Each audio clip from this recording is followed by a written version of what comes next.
Hello and welcome to the VP Networks video tutorial on file sharing. And by file sharing, we really mean a large variety of traffic on your network that you don't want.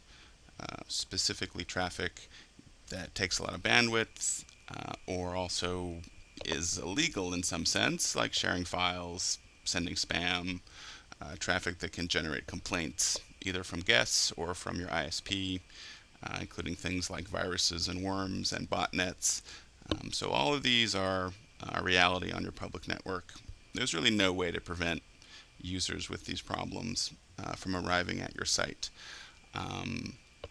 So the most common of these is the illegal downloads, where you'll get a takedown message from your ISP and the threat to cut off your internet access. But this can happen with botnets as well if your site is found to be hosting a device that's infected with a bot. Your ISP may also detect that and also give you a takedown notice. So other traffic you might want to stop are spammers, sending email from your site, streaming video services that can take a lot of bandwidth, but it's mostly the spam and illegal downloads that can cause problems with your ISP. So in dealing with this traffic, you really have two options.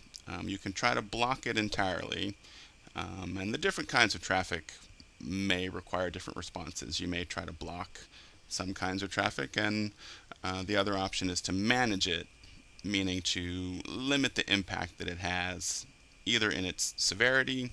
So if you manage your illegal downloads, you'll have less of it going on, but also to prevent it from impacting your other guests, either by keeping them from being infected by someone's worm or virus, keeping video streamers from taking up all the available bandwidth, or illegal, file downloaders from also taking all the bandwidth.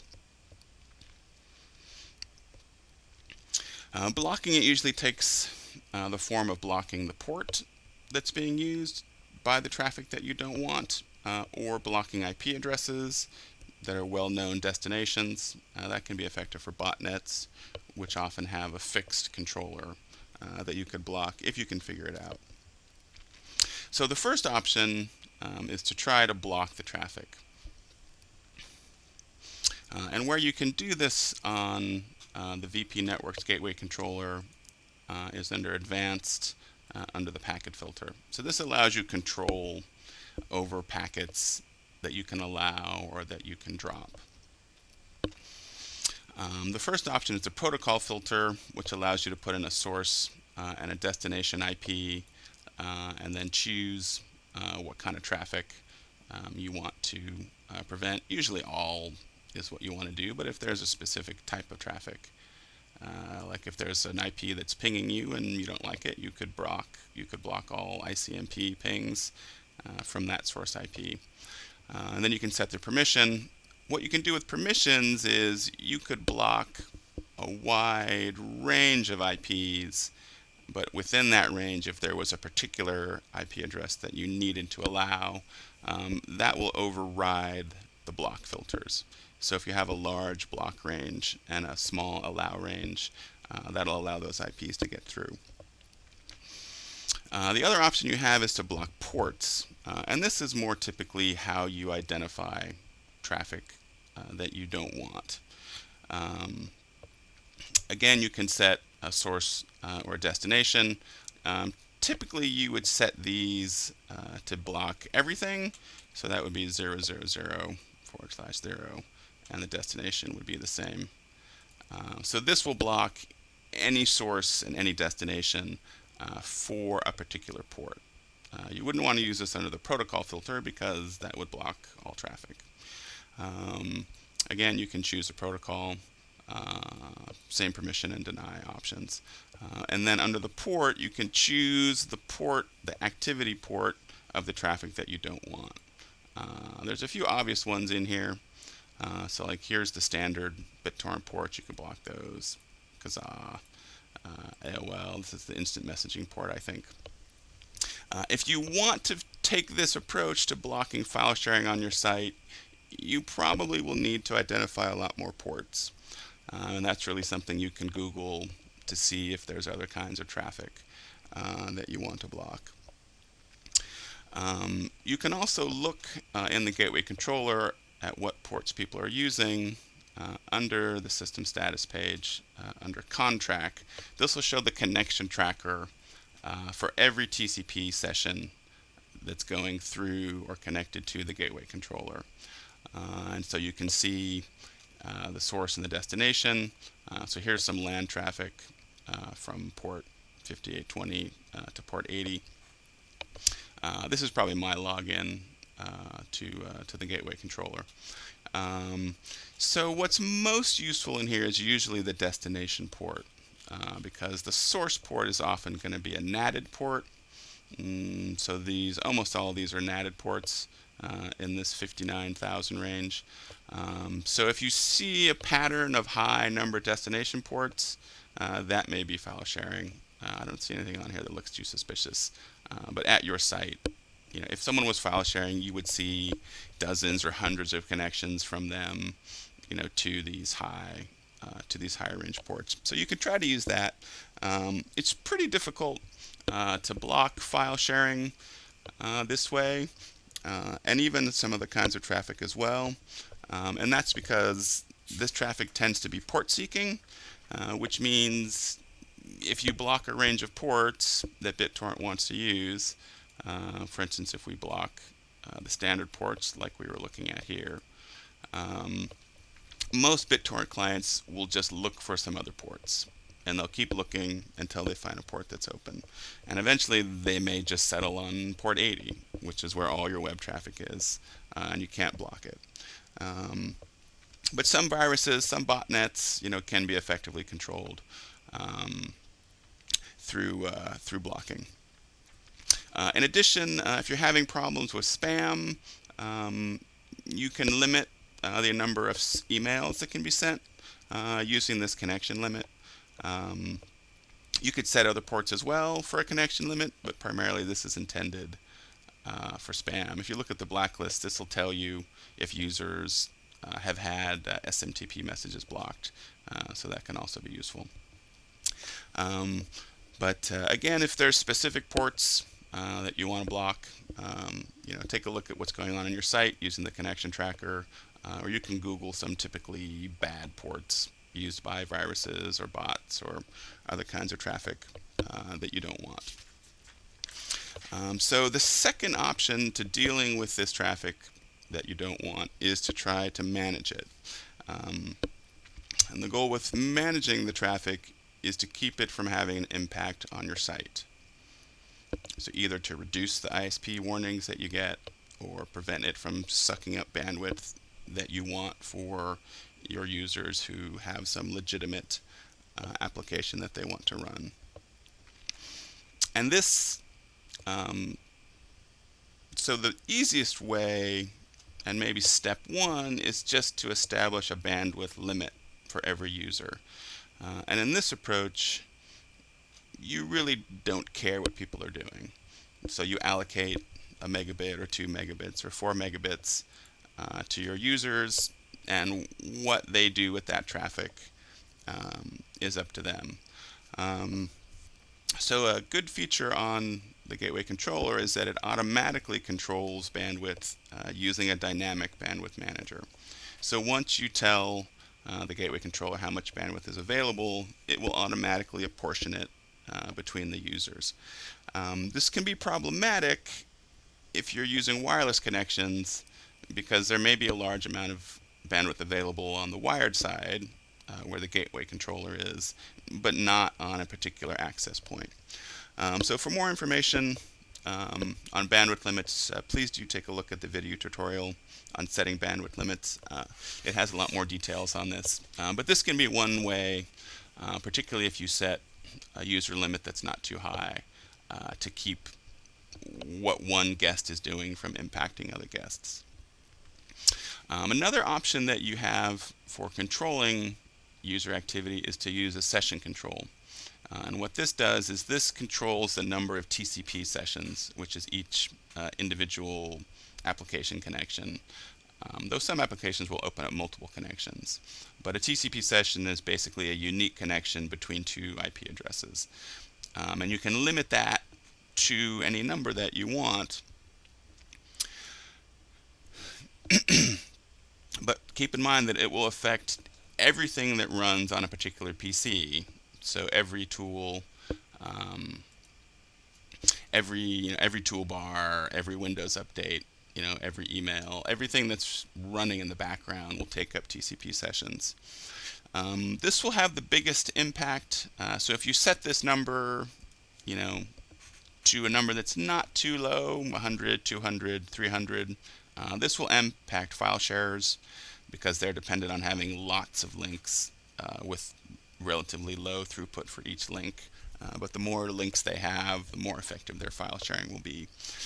This can also be very effective in limiting the propagation of worms or viruses that often will send out hundreds or thousands or tens of thousands of connection attempts to devices that are on the local network. But don't set this number too low because you may be surprised how many simultaneous connections run on a typically configured PC, especially from a user coming into a public network. And so if you set this too low, then either the web browsing for new things like Facebook is going to run very slow, or applications that they're running are going to stop working. What happens when they exceed this number is that those sessions have to wait until another session closes.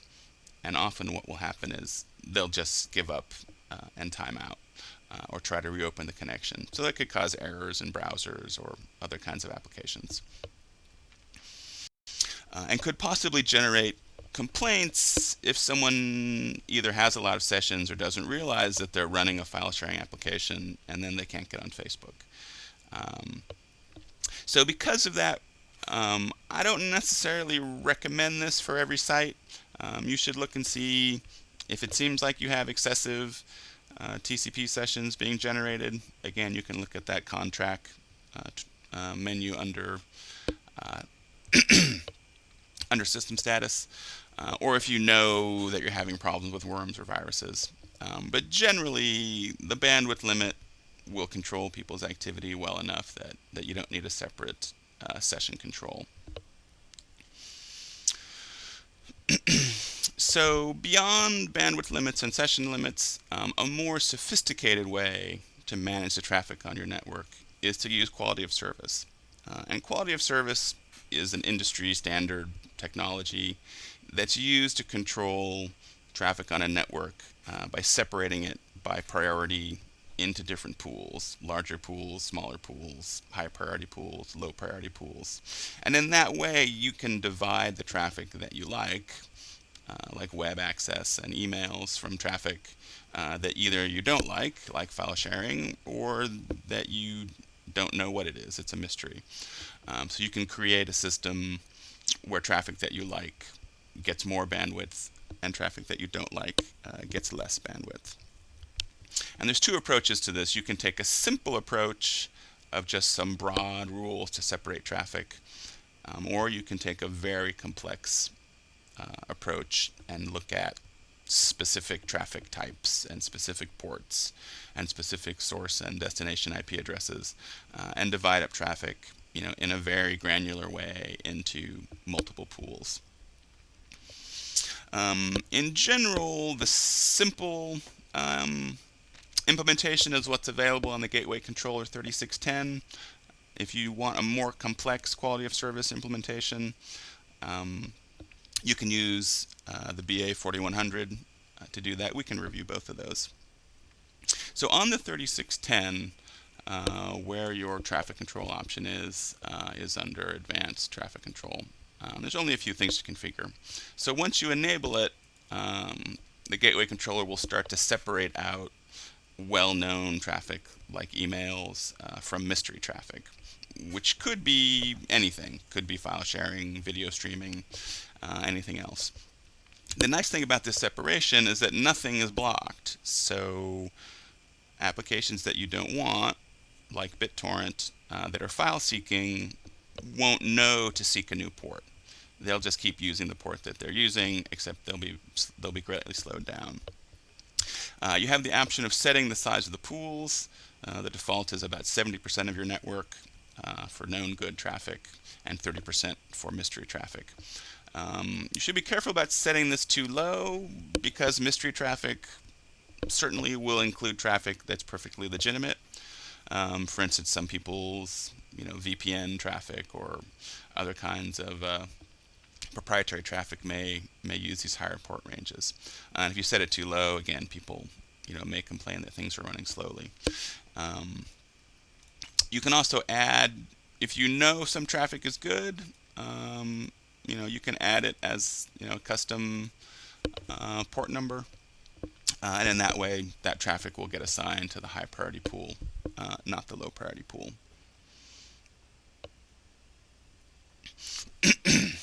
So a more complex approach would be to use the BA4100. On the BA4100, there's a quality of service tab under here. You can set this up. Again, there's a simple option to just set some file sharing rules. That'll give you kind of some default rules to use, and we can see what those look like here. And then you can see, so again, there's kind of a 70-30 split between well-known ports and more mysterious ports, similar to what's on the gateway controller. The difference is on the 4100, you can add your own classes of any size that you want. You can add your own rules about how to classify traffic by port or by IP address, packet sizes. This is a full quality of service implementation. So if you're interested in quality of service, you can do that on the 4100. One note of warning that a few customers have run into is that if you set these quality of service rules in two places, if you enable it on your 3610 and you enable it on your 4100, that the effect is going to be multiplicative. Meaning if you set a 90-10 pool on your gateway controller and that you set a 90-10 pool on your 4100, then your low priority port, your low priority traffic is going to be cut down to 10% of the available bandwidth on the 3610, and then that traffic is going to be cut to 10% again. So 10% times 10% gives you 1%. So your two 90-10 splits really are going to end up giving you an 80-1 split. So unless you've got a good reason, you shouldn't set this in both locations. The easiest approach is if you need a simple quality of service rule set, use it on the 3610. If you want to do more of a full quality of service, do it on the 4100. Of course, if you only have one of these products, then just enable it on the product that you do have. So that basically covers how to configure the various options in the gateway controllers for controlling things like viruses and file sharing and other kinds of traffic that you don't want. As a final note, the file sharing laws is called the DMCA. You might just Google that to understand what the rules are about file sharing. Here's a nice Wikipedia entry. So the reason why you get those warnings from your ISP is that the Copyright Act that covers the right of movie companies and music companies and other people who have protected content to sue people who were downloading their files contains a safe harbor provision, which means that if you're just providing internet service to someone else and they're illegally sharing a file, then you're protected from being sued as long as you can show that it was someone else who did it. It's kind of a pass the buck solution. So the reason why you get those takedown notices from your ISP is that they're passing the buck to you. They've gotten a complaint, about illegal file sharing, and they're passing it on to you. So now it's your problem. But if you're providing services to users in a public network, you can pass that on again and so be protected by the safe harbor rules. So typically what you get, so a typical takedown notice will sort of look like this. This will be kind of the meat of it. They'll tell you what it was, they'll tell you the time, and then most importantly they'll tell you the IP address, which will almost always be the gateway IP address of your gateway controller. If you're using static IPs or public IPs, you may get a public IP here, which will make it easier to identify who was causing the problem. They'll also give you the port number that it happened on. And then there'll be a bunch of legalese about how terrible this whole situation is. But basically, sort of, this is what you need, and the timestamp. So once you have this information in your gateway controller, you can enable the connection logging. And what this will do is this will track every connection from a user behind your gateway controller to any address, either on the LAN or the WAN network. And in a normal router or gateway device, those user IPs and identities will be hidden behind NAT. So when you get your takedown notice that says, this IP address and this port, there's no way for you to know who this was, because NAT ports get shared out to whoever wants to use them.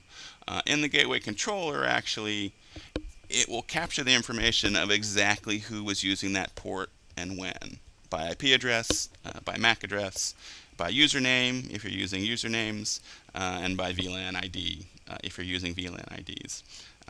So if you'll have the username if you're using usernames, or you'll have the VLAN ID if you're using a system where each room in a hotel has a separate VLAN ID. That's a popular setup. So based on that information, you'll need to search through the logs that you receive to find this timestamp and this port number to see the other information. But all those logs will be available to you. And when you configure this on your gateway controller, these files can get huge because it's a record of every single TCP session. So they're not stored on the gateway controller. They have to be offloaded. You can either offload them to your own IP address or VP Networks hosts a report portal where you can store all your user reports, as well as these connection logs. That makes it very easy, to associate your connection logs with your users and figure out exactly who was sharing what file and when. So under the DMCA, you then are covered by Safe Harbor because you can show either by username or by room number or by MAC address that the person sharing this file was not associated, with the internet service provider, and also is now gone. That's pretty much usually what they want. But definitely take do your own research on the MCA. It's an interesting topic to be aware of. So with that concludes the tutorial on file sharing and other kinds of unwanted traffic and how to block or manage them. So I wish you good luck with your public network, and please contact us with any questions at support@valuepointnet.com. Thank you.